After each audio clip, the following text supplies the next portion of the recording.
On the 9th of January 2004, I heard a neurologist say, "You're in the early stages of Parkinson." And in that couple of moments, nothing really changed. In fact, my whole world had changed. So I want people to hear me for who I am. I want people to see me for who I am.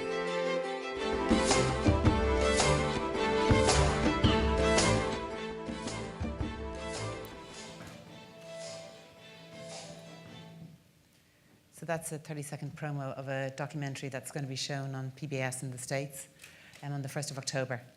It's about Move for Parkinson's and the people that are in it. It's also about people in the States who with Parkinson's disease. We've got a charity which is going about 2 years, and in that 2 years we've come to the stage where we're now trying to create that world that understands Parkinson's disease. I don't know if any of you know anybody with Parkinson's? Yes. Yeah, okay. So when I was diagnosed with Parkinson's, I knew nothing about it. I was 47. And I thought you had a tremor. Now I know different. So the symptoms of Parkinson's, the motor symptoms are freezing of gait, or like me there, slowness of movement, and getting locked inside your own body. So some people say to me, does that happen once a month? No, it doesn't. It happens every 3 hours if I don't take my medication properly. And some people get tremor. And some people suffer cripplingly from depression.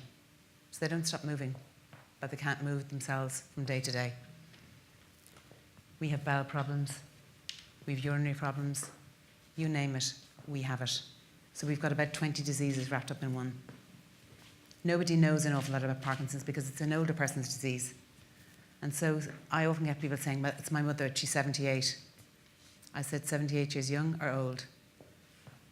These are people that have given a huge amount to society, and now we think that they're too old to actually be looked after. So we developed the 5 elements, which is a way of managing Parkinson's disease, because where Parkinson's takes place in the brain is where you're lacking dopamine. So dopamine is what actually gets you to walk. So you walk along naturally and you think your arms move, you don't think about it. When your dopamine stops working, you can't move. And so dopamine also is in your stomach. And so we've got 2 brains, one in our stomach and one in our actual brain. It's in your bowel, it's in many of your organs. So that's why with Parkinson's, when you see us, we don't blink, we don't smile. If our medication isn't working, we can't walk properly. And so the healthcare system at the moment has a medical model. That's not really anybody's fault, and I'm not here to blame anybody, but we've got a healthcare system that's not working at the moment, and we all need to collectively embrace that and need to do something different about it. And so what's important about Parkinson's disease is that we need to self-manage it. At the moment, I have over 96,000 hours of experience of living with Parkinson's. I'm sure not many of the doctors here have 96,000 hours of looking after Parkinson's. And I spend 15 minutes twice a year with my neurologist. Some people in Ireland need to go see their neurologist, and they may live in Kerry or Cork, and they've got to travel to Dublin. And that's where telemedicine will come into it. Why not go to your GP and get him to Skype the neurologist? Wouldn't that be so easy? For somebody travelling with Parkinson's, it's very disruptive. It's very stressful, but yet we can bring them up to appointments in Dublin at 8:30 in the morning. Do you know what time we've got to get up to get there at 8:30 in the morning if we're living outside Dublin? Probably about 2 o'clock in the morning, because for me it takes an hour or so to get my medication to work in the morning. And so this is a message for everybody. Take care of your body. It's the only place you have to live in. Isn't that so true? So this is actually a message for everybody. So what we've actually developed, the 5 elements, is not only for Parkinson's, it's actually for living, just actually for living. So medication awareness was the first part that I showed you, and that's so important with Parkinson's, because if your medication doesn't work, nothing else does. That follows in with your diet. I've got to exercise. When I was diagnosed 10 years ago, I was told to exercise 2.5 hours a week. That's what they thought was the right thing at the time. Now evidence has shown that we need to exercise 3/4 of an hour every single day. We need to have our emotional well-being is really important. And with Parkinson's comes a lot of depression. So you've got to be really careful that you actually manage that well. But everything doesn't have to be fixed with a tablet. And everything can't be fixed with a tablet. So we need to get out in the world and we need to tell people about Parkinson's. The symptoms are so unpredictable that we lose confidence and we stay at home. And so for me, if I was to stay at home, the next place for me is a nursing home. Because where do you go if you can't walk and if you get apathetic and depressed and stay at home? I'm 57, 58. My daughter's sitting in the audience with me. I don't want to be in a nursing home. She doesn't want me to be in a nursing home. But where do you go if you can't move and you can't look after yourself? If you self-manage, you can. So we can't give our lives over to doctors. That's unfair. It's unfair on them. And we need to tell the truth. We need to tell the real story so that people really understand what Parkinson's disease is about. And if we tell the story and tell the truth, then doctors will be able to medicate us properly. How can they give us medication if they don't really know what's going on because we're afraid to tell them? Because it's degenerative, it's incurable, and it's progressive. Where's the hope? The hope is in the self-management. It's back to us again. We need the government to hear us. I actually have a solution. If we actually self-manage Parkinson's, we will not end up in hospital, or we will end up far less in hospital. If we go into hospital at the moment in Ireland, they take our medication away. I take 25 or 26 tablets a day, all by myself, every day of the week. I go into hospital and somebody thinks, she's not able to manage them, take it away, get somebody else to do it for her. So we spend 4 times longer in hospital because when you take our medication away, we do really badly. We do really badly. So it's really important that you leave the medication with us. And it's really important that we start getting services that will support people with Parkinson's. And if we get the services, prescriptions that are actually personalised and not a prescription for tablets, prescription for exercise, prescription for meditation, prescription for having fun. So who wants to go to a gym every day of the week on their own?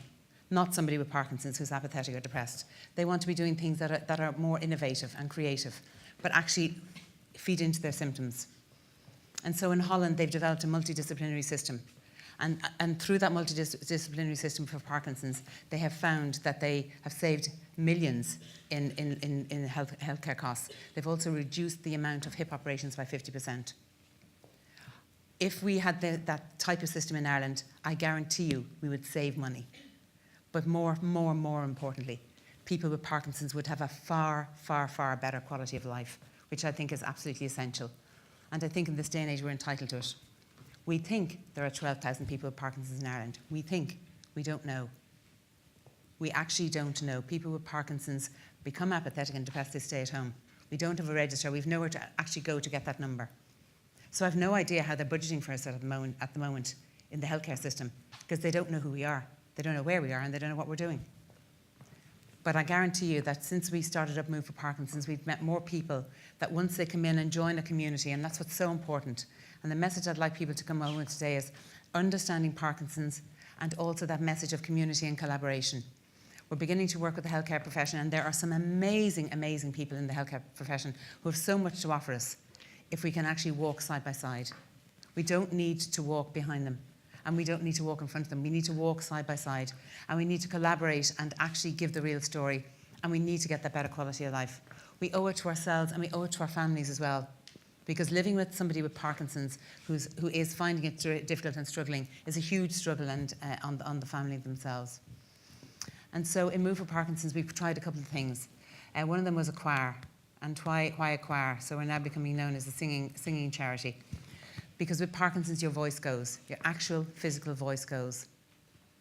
And also with Parkinson's, your voice in society goes when you become apathetic and depressed and you stay at home.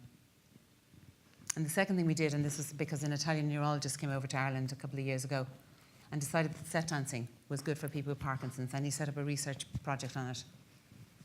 And that has proven to be invaluable. So with Parkinson's, you can't walk backwards. You find it difficult to walk backwards. You find it difficult to do more than one thing. So you have multitasking is difficult. And you get out of rhythm. So you find the rhythm that goes out of your body. And so the neurologist decided that he'd set up set dancing classes in Venice. And what he did was he learned how to set dance himself. So he actually joined the crew. So if you haven't experienced something, how can you be telling other people to actually go and do it?